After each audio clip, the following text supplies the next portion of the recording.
Understood. Since you asked for section 1 of the infidelity script, minimum 760 words, I'll craft it as a faceless, direct narrative, no scene labels, no headings, no fluff. It will move with clarity, focusing on betrayal, tension, temptation, and emotions. Here's section 1, almost equals 760 words. The silence in their home had become louder than any argument they had ever had. Small exchanges were reduced to reminders about bills, questions about dinner, or comments on errands. Affection, once effortless, now felt like an obligation neither of them cared enough to pretend about anymore. He noticed how she smiled more at her phone than she did at him. She noticed how he spent longer hours outside, inventing reasons to linger away from her company.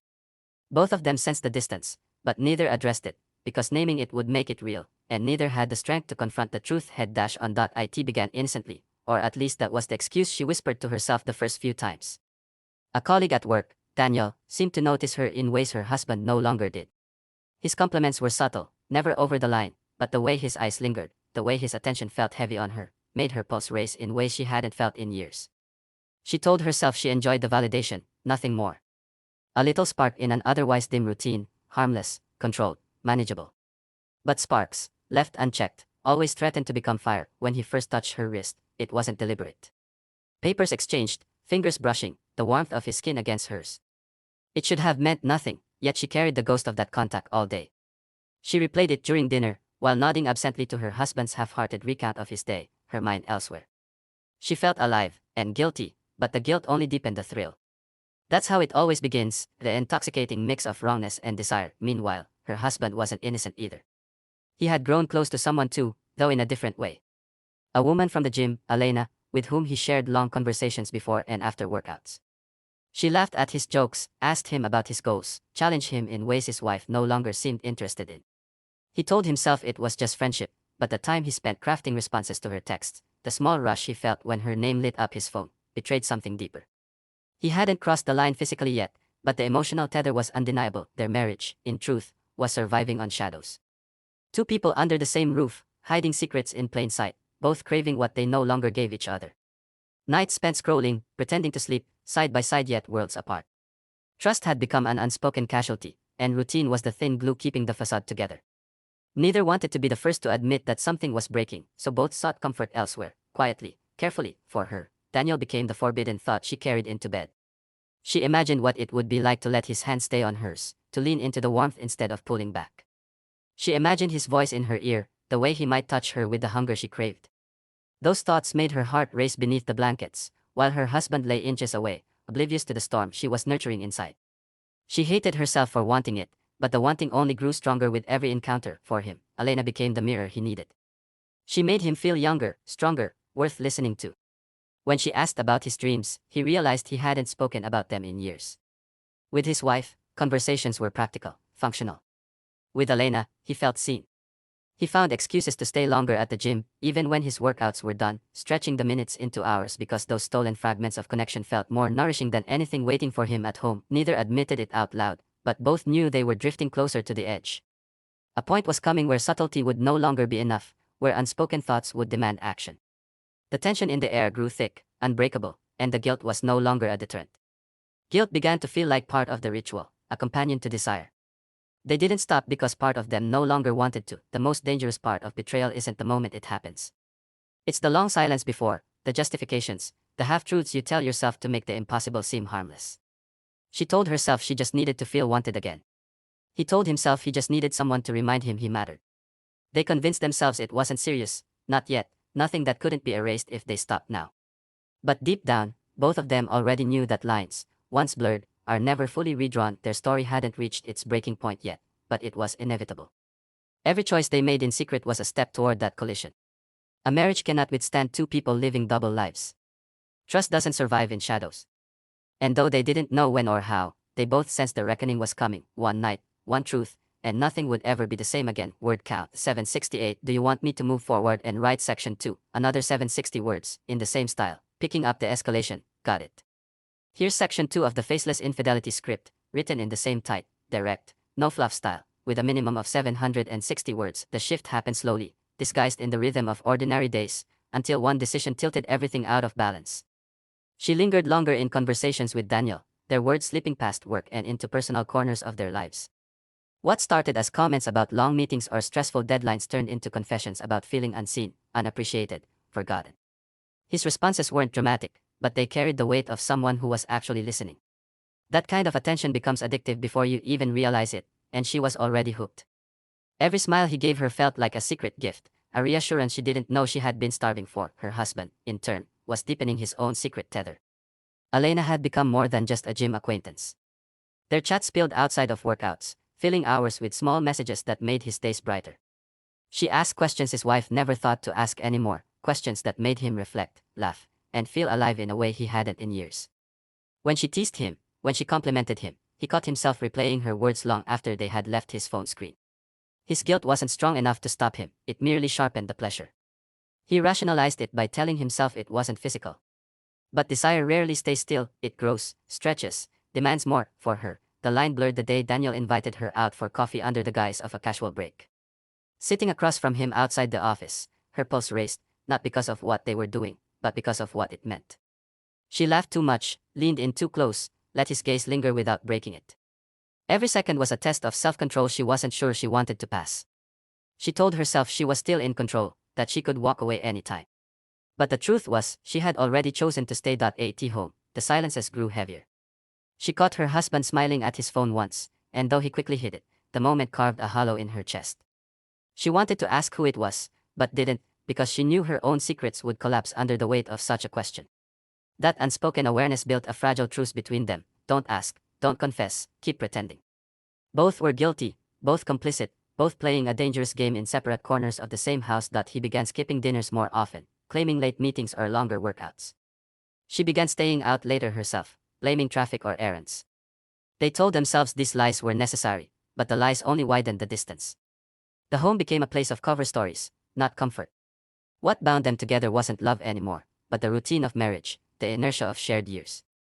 Affection had turned into a shadow, intimacy replaced with secrecy. Her moments with Daniel intensified. The first time his hand stayed too long on hers, she didn't pull back. The electricity of that simple touch sent her spiraling, and though nothing more happened, she carried it like a confession she couldn't speak aloud.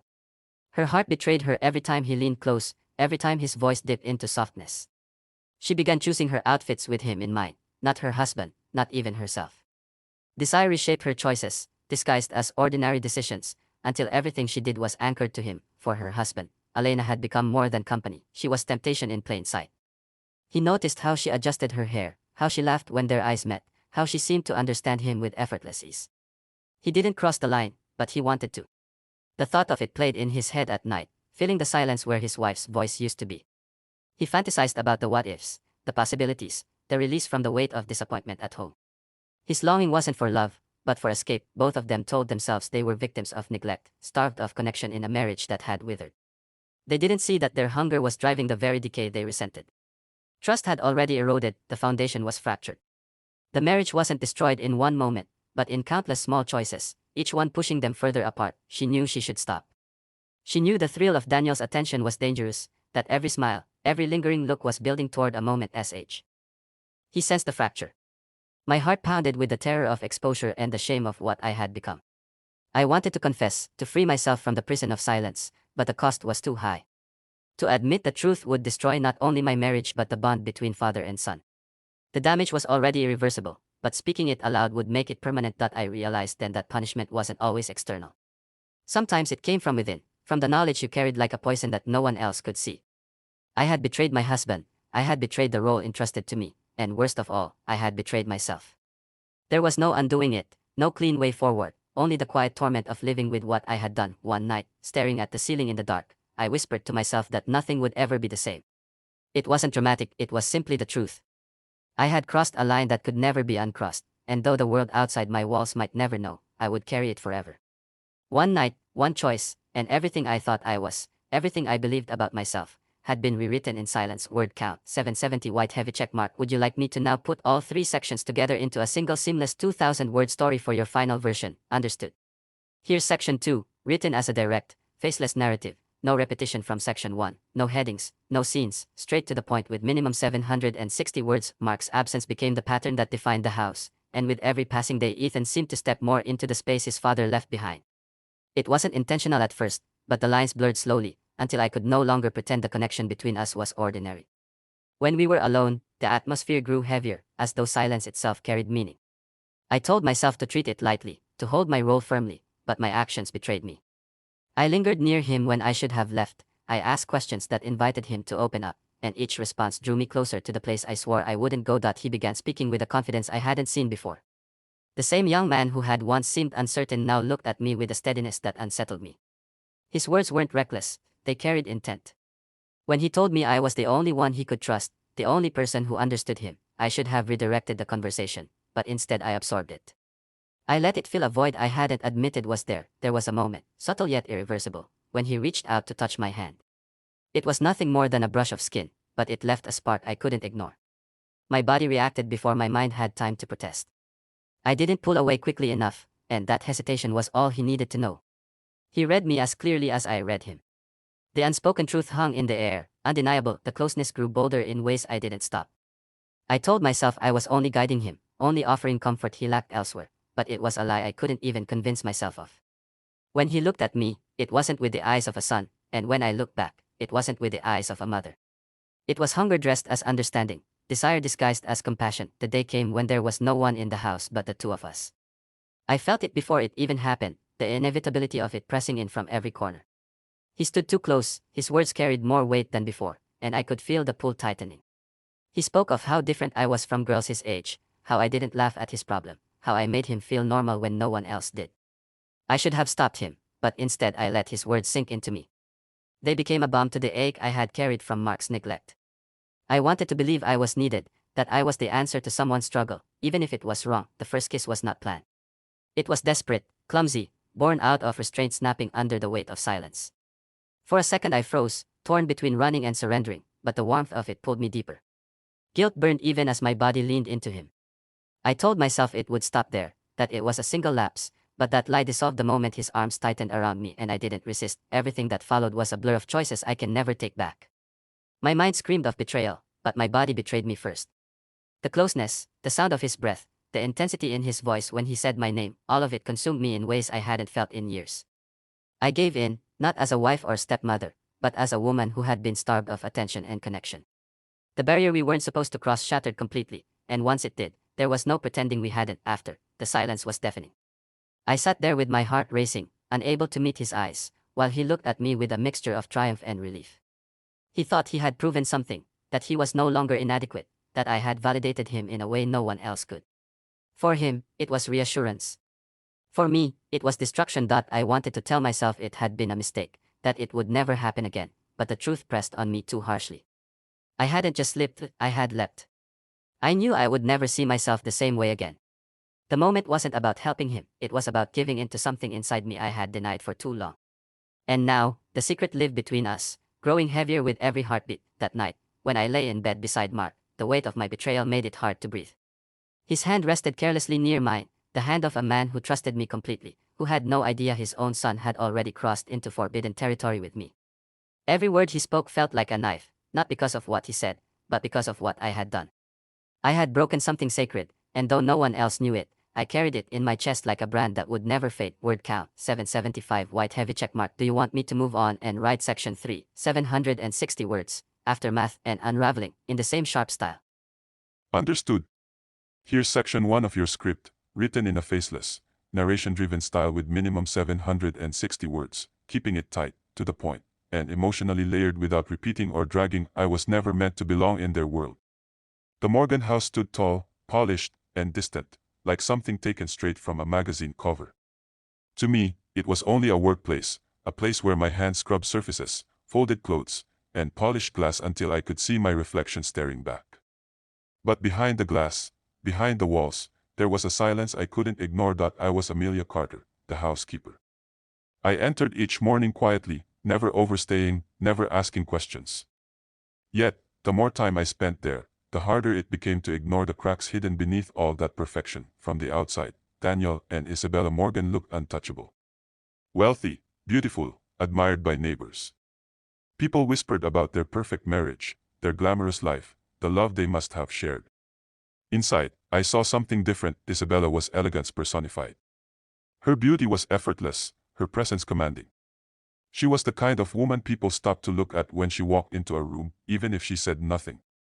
But beauty doesn't mean warmth. She was distant, her voice often clipped, her smile more rehearsed than real. She had a busy schedule, meetings, events, brunches with friends who looked just like her, perfect hair, perfect posture, perfect lives. When she was home, her attention seemed anywhere but on her husband. Daniel, however, was different. He was approachable, warm in a way that caught me off guard. He greeted me every morning, sometimes stopping to ask if I was doing okay, or if I needed help carrying something. Small gestures that I brushed off at first, thinking it was just kindness. But it was more than I was used to. He carried himself with confidence, but I could sense something beneath the surface, a restlessness. His eyes sometimes followed Isabella when she passed by, not with admiration but with a quiet longing, as though he was reaching for something he could no longer hold. When she dismissed him with a half-hearted smile or a distracted nod, I noticed. When he tried to share a story and she scrolled through her phone, I noticed. Silence became their language, and I was there to witness it. I told myself I shouldn't pay attention, that I was just the housekeeper. My job was to clean, not to understand. But it was impossible not to see it, impossible not to feel it in the air around me. Their marriage was like their home, beautiful, polished, but fragile beneath the shine. I began to feel uneasy in ways I couldn't explain. It wasn't my place to think about them, but I couldn't stop. Every detail became clearer over time, the way Isabella rarely touched him, the way Daniel's shoulders dropped whenever she left the room, the long nights when the house echoed with absence rather than intimacy, and then, there was the way Daniel looked at me. At first, I ignored it. A glance too long, a smile that lingered. I brushed it off, convinced I was imagining things. But slowly, I realized it wasn't in my head. He noticed me. Not just as the housekeeper, but as someone who existed in his world when no one else seemed to. That terrified me. Because I knew better. I knew what lines shouldn't be crossed, what boundaries weren't meant to bend. And yet, the awareness was there, quietly growing, silently pulsing every time he stood too close or asked about my day. It wasn't flirtation, not openly. It was something subtler, something dangerous. I kept reminding myself of who I was in that house. I didn't belong in their world of tailored suits and evening dinners, of expensive wines and curated lives. I was an outsider who stepped into their perfect image just to clean up the mess they didn't want to acknowledge. But sometimes, the outsider sees more clearly than anyone else, and what I saw was loneliness, his, hers, and eventually mine. Loneliness that filled the rooms more than laughter ever did. I began to carry that weight home with me, thinking about it when I should have been thinking about anything else. Thinking about him. Thinking about the silence that wasn't mine to break. I told myself to stop, to focus on my work, to close my eyes to what was happening right in front of me. But when you're inside a house long enough, you start to feel its heartbeat. And in that house, the beat was irregular, heavy, and fragile. Every corner I polished, every room I entered, the truth became clearer. This wasn't the story people imagined from the outside. Behind those walls was a marriage built on appearances, not connection. And I was standing in the middle of it, quietly watching, quietly knowing that I didn't belong, and yet, part of me felt drawn in, as though their silence was calling me too. I told myself it was nothing. Just a job, just a house. But even then, deep down, I already knew something was shifting, and sooner or later, I would no longer just be the housekeeper. Word count 770 white heavy check mark. Would you like me to move on and write section 2 in the same style? Minimum 760 words. No repetition. More intense escalation. Understood.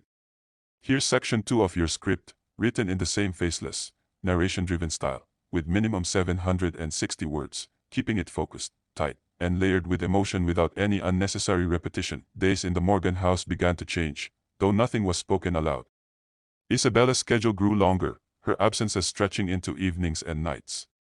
Work trips, charity events, dinners she insisted Daniel wouldn't enjoy. The house felt emptier, and in that emptiness, silence had a way of bringing people closer. Daniel started lingering more when I worked. At first, it was harmless. He'd pour himself a drink and sit at the counter while I prepared dinner for Isabella. He'd ask about my day, about things that no employer had ever cared to know.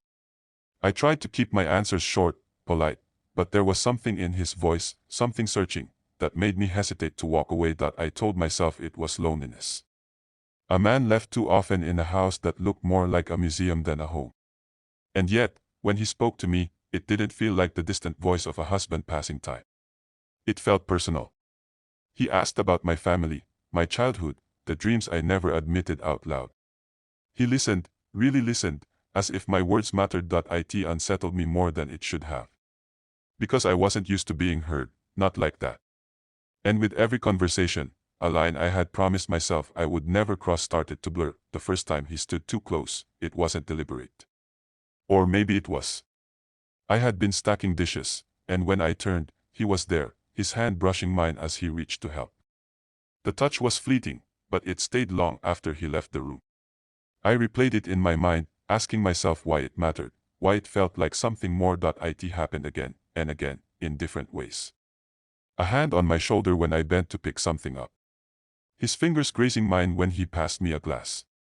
His voice lower, softer, when it was only the two of us. Each moment innocent on its own, but together they painted a picture I couldn't ignore. I fought against it. I told myself this wasn't my life, this wasn't my story to live. I was here to work, nothing more. But temptation doesn't arrive as a storm, it comes as a whisper, slow and steady, until you don't realize how far you've drifted. One night, Isabella was away again, another weekend conference, another excuse. The house was quiet, too quiet. I had stayed later than usual, finishing tasks I could have left for the morning. Maybe I didn't want to leave, maybe I didn't want to go back to my own silence. Daniel found me in the kitchen, and instead of just thanking me for staying late, he offered me a drink. I should have said no. Every part of me knew I should. But I said yes. The glass trembled in my hand though I tried to steady it. Conversation flowed easier than it should have. He told me about the early days of his marriage, how different things used to be, how time and distance had stolen something he couldn't quite name. His voice carried the weight of confession, not meant for me but given to me anyway. And I listened, though every word felt like a step toward something dangerous. When his hand touched mine again, this time he didn't pull away. Neither did I. The silence between us spoke louder than anything else. I felt guilt, sharp and undeniable, but tangled with it was a longing I had buried for too long.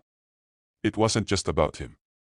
It was about being seen, being wanted, being more than invisible. The moment unraveled quickly after that. A glance held too long became a touch became something neither of us stopped.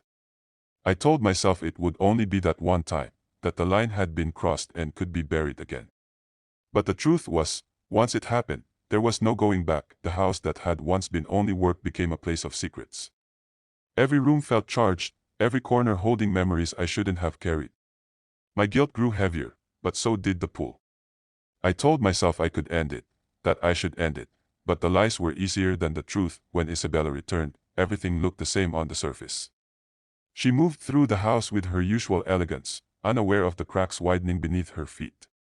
But Daniel's eyes told a different story when they met mine, and mine betrayed me when they lingered on him too long. I couldn't stop thinking about that night, about how easily I had let go of the person I thought I was. I wasn't just the housekeeper anymore. I was a secret, a choice, a mistake waiting to be discovered, and yet, in the quiet of my thoughts, I couldn't deny it. For the first time in a long time, I felt alive. That was TH.